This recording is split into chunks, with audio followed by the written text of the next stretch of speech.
Welcome to the Redcliffe Cemetery.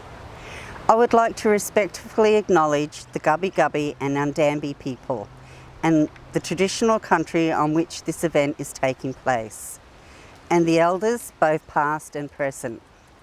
I also recognise those ongoing effort to protect and promote Aboriginal and Torres Strait Islander cultures will leave a lasting legacy for future elders and leaders. Cemeteries are an important part of our past. The monuments of our ancestors are here in this cemetery. Cemetery tells you a lot about how Redcliffe came to be, and today you're going to hear a few stories of just some of the pioneers that helped shape Redcliffe the way it was. Okay, the need for a cemetery at Redcliffe was established in the middle of the 1860s. And a petition was done by the people of Redcliffe, and it was sent to the Home Secretary office in town.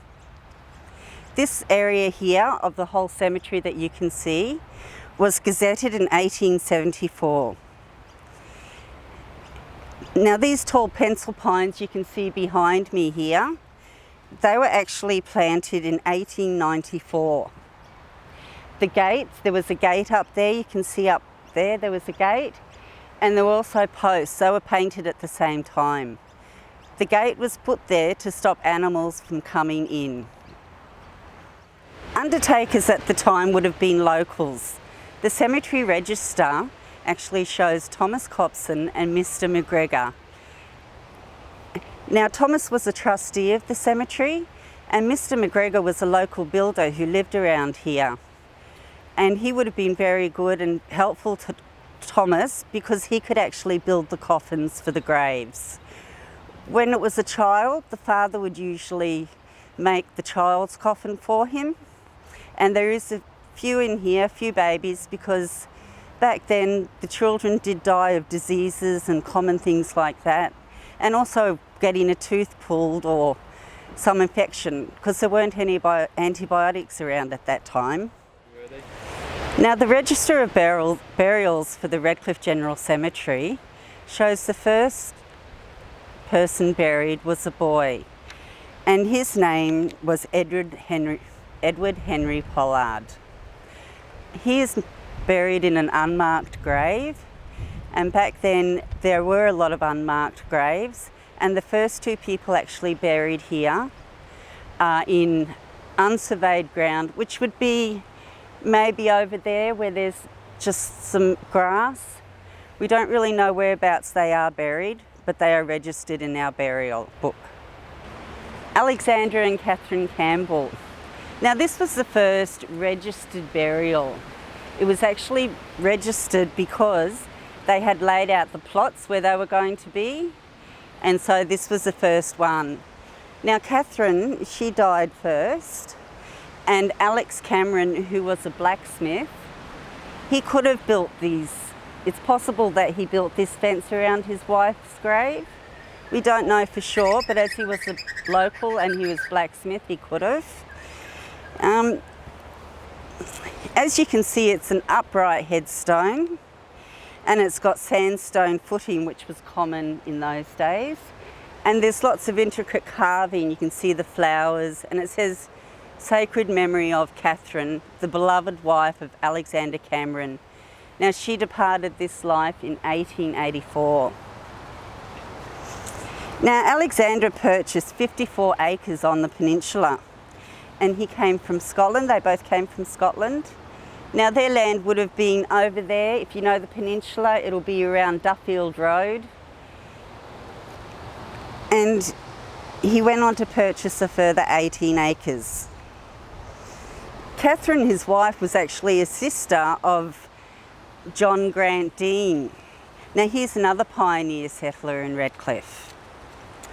When Katherine died in 1884, like they mostly did back then, Alexander married again. And he actually married another pioneering family, the Tubbs family, Alice Tubbs, and she's buried here as well.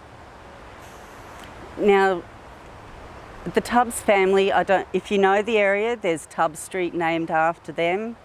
Here in Redcliffe you've got Cameron and Alexandra Street are named after the family. And Alex, when he retired, he had a really big apiary, and he loved his bees, and there's all these stories about him in the paper and how he made all this honey, and he actually called it Cameron's honey, and it was very well known throughout this area. When Alexander passed away, he was buried here with his 2 wives, which is quite unusual in itself. Imagine being buried and having your first wife and your second wife with you. But it's rather sweet, and it's quite big. The fence, as you can see, has been rusted shut. This is one of the oldest graves in the cemetery. Okay, so I just told you about Alexander Cameron and how he married Alice Tubbs. Just this one here is Robert Frederick Tubbs. So he would have been related as well to the Tubb family. So we're just coming this way to the Copsons.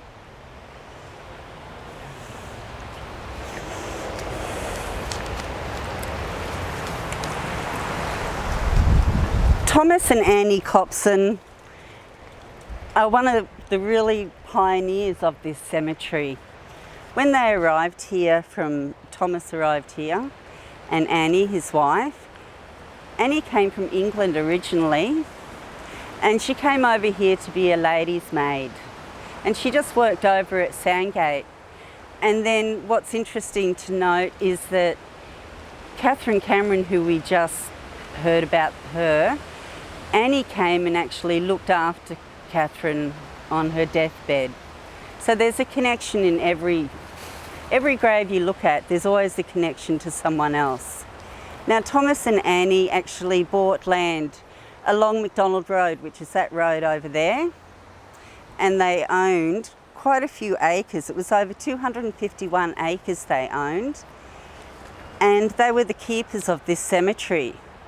So Thomas would have helped lay the land, help erect the fences and things like that. And Annie, she was only a little lady. She was married when she was 38, which is quite elderly. The following year they had a son named Ebenezer. He unfortunately died when he was very young. Annie had to earn some money, so she became a grave digger. She would have been in her 40s, and can you imagine digging graves here? A 40-year-old woman, there's no such thing as bulldozers or any machinery that could have helped her. She would have had to do it the hard way, just with the shovel, a pick, an axe, whatever she could to dig the graves. So it's befitting, I think, that the 2 people who looked after this area for so long are actually buried here in the place that they loved and worked. Okay, we're going to move over to one of the sad ones of this cemetery. It's actually a Peter Boardman.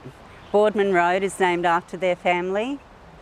Now, Peter was only 16 when he was accidentally killed. And as you can see from his headstone, this is a broken column. And a broken column is for a life cut short. It's the only one of this kind in this cemetery, and it's for Peter Williamson Boardman. Now, he loved his horse. He loved riding his horse. They'd have rodeos here, and he was well known in the community for riding his horse, and he was very, almost, not reckless, but he would go over jumps, and he was very well known. They also called him Snowy.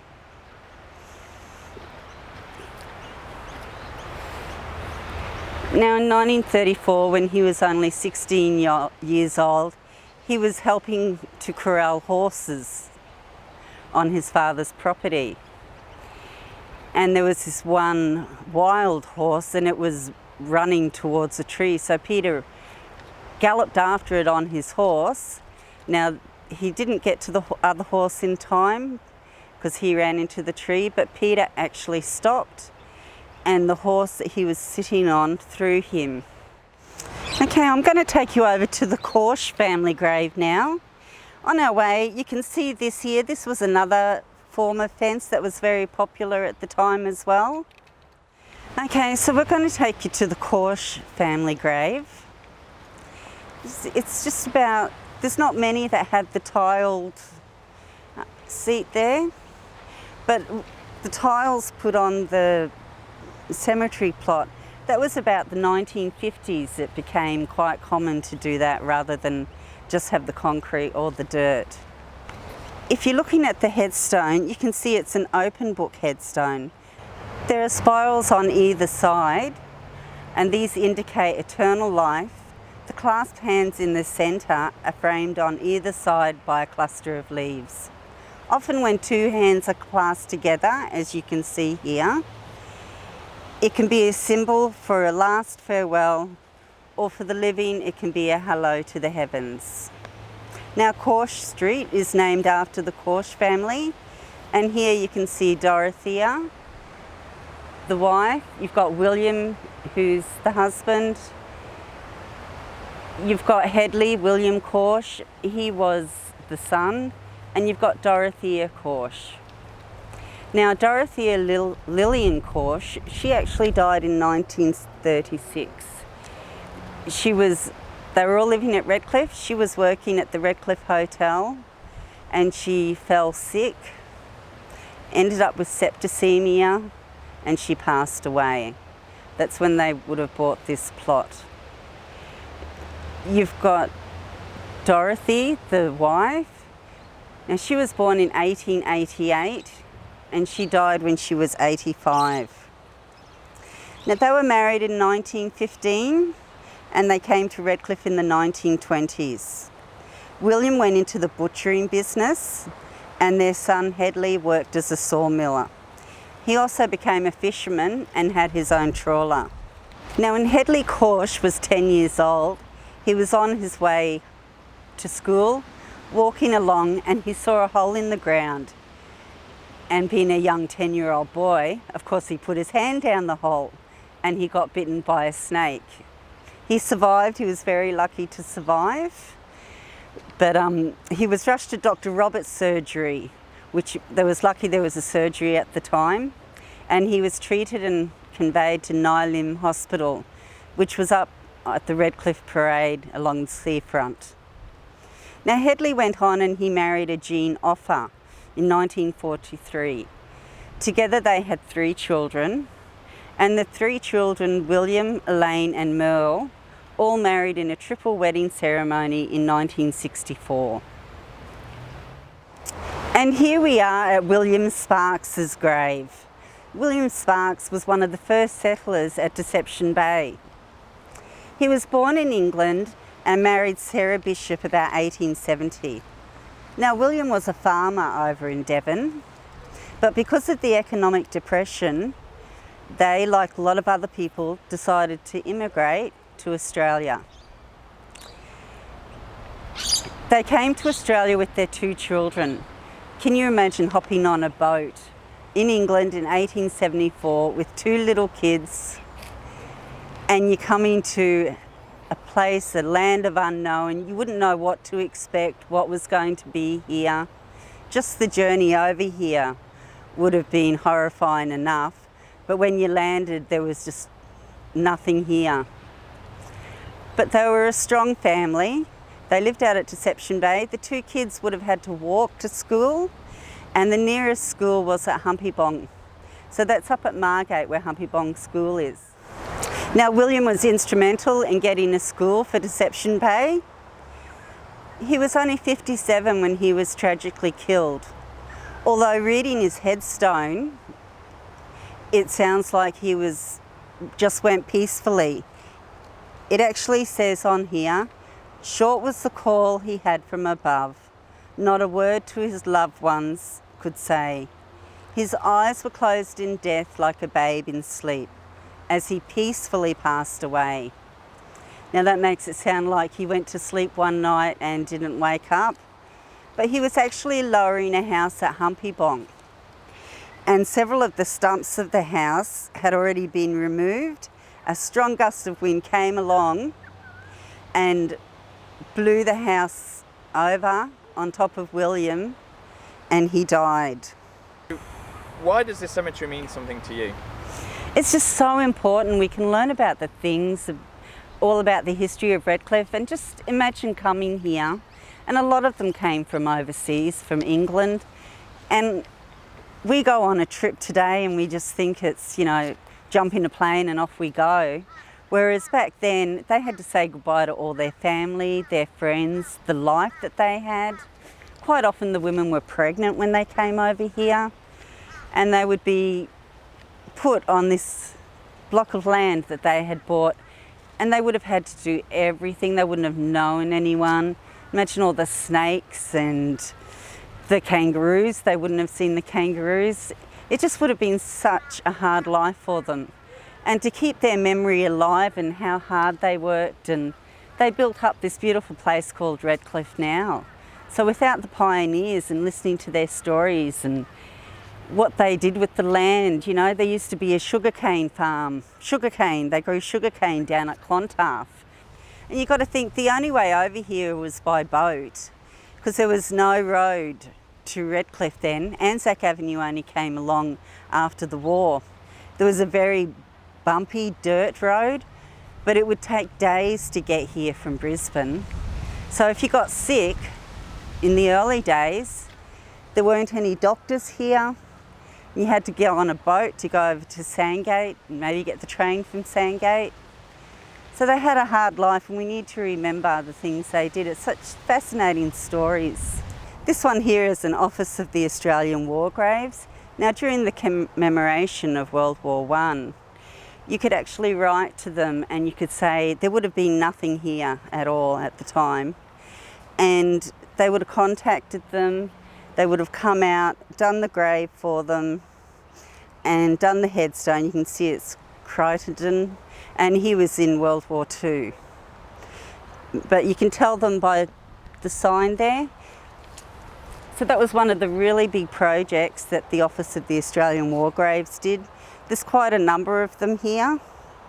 Yes. Just as we walk past this grave, you can see these tiles here. Now, they were salt tiles, and they were very popular around the time in 1902. So there's a few graves you can see with some of these. Not many are left now, but there are. Okay, we're looking at Charles Cutts and William Williams and Martha and Susanna's gravestone. As you can see, the headstone is marble set in a sandstone footing, and you can see quite often the stonemasons who made the headstones, you can see their names down the bottom. This one actually says A.L. Petrie, so they normally put them at the front or at the back. And Petrie, you might have guessed, was from the Petrie family. Thomas Petrie is, everyone knows him in Pine Rivers. And you got Andrew Petrie, he was actually a stonemason. And if you go around the graves, next time you're at a cemetery, have a look to see if you can see the names, because that actually gives you an insight into the more parts of the history of that family. Now, Charles was born in England and he migrated to Queensland when he was 23. He married Martha Williams in 1866 and they moved to the peninsula with her parents. He was very active in the community and he was instrumental, as well as the Copsons, of requesting this land as part of the cemetery. He was also instrumental in getting a church for this cemetery. So probably no one knows exactly where. There are some old maps up in the local history room, but the church would have been over there. So a lot of the times you can still see in old country towns the little church with the cemetery. There's a lovely one up at Caboolture on Caboolture River Road. That's your classic old example with the church and the cemetery. But the church is long gone now. Now, Charles tried his hand just about everything. They owned a grocery store and a mixed business on Redcliffe Parade. It also had a post office there. Martha was almost 90 years old when she passed away, and she died in 1938. So that's a very good age, because most people didn't live very long in those times. She had lived to see about half of the thinly populated farming district to which she had come develop into a popular resort. Redcliffe became a popular resort. It became known as a seaside place to go on the north side of Brisbane. And you've got also William Williams and Susanna as well. Susanna died in 1896 and William in 1891. Thank you for coming along this morning. I hope I've given you an insight to some of our pioneering families. There is, as you can see, a lot more here, and when all these restrictions leave, look out for our cemetery tours. We hold them here at Launton and Caboolture. There's also a book called The Redcliffe Cemetery that you can borrow from the library. And we also have our local history team. You can call on us for any information that you like. You can actually look up to see who is buried at the Redcliffe Cemetery from our library catalogue on the History and Heritage section. I could talk all day about some of these people. They're just amazing to me. I can't tell you how much and how passionately I am enthralled in their lives. So thank you for listening, and be sure to give us a call if you need us at the Moreton Bay Libraries.